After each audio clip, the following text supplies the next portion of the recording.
Hi friends, நம்ம வீட்டில் பாருங்கள், நேற்றுக்கு ஊருக்கு போயிட்டோம். இங்கே பாருங்கள், மல்லிகைப்பூ செடி வந்து நாங்கள் அதாவது கட்டி தானே பார்த்துருக்கீங்க.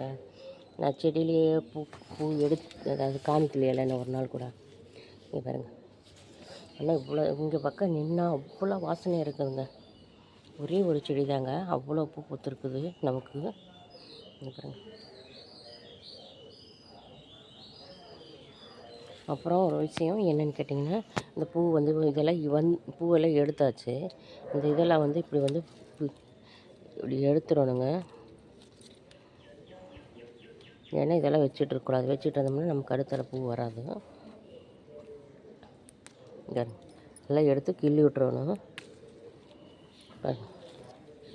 கிள்ளி விட்டுறணுங்க ஃப்ரெண்ட்ஸ். இங்கே பாருங்கள், பூ எவ்வளோ பூ. அதே மாதிரி இந்த பூ இது வந்து மல்லிகைப்பூ பாருங்கள். இது மல்லிகைப்பூ.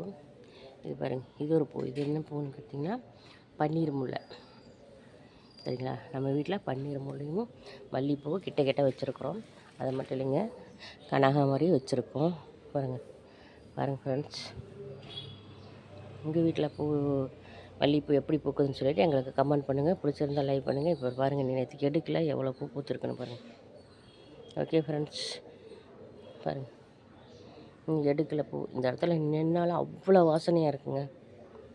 அதான் காலையில் பார்த்ததே உடனே வந்து வீடியோ எடுத்துடலான்னு சொல்லிவிட்டு டக்குன்னு வீடியோ எடுத்துட்டேன்.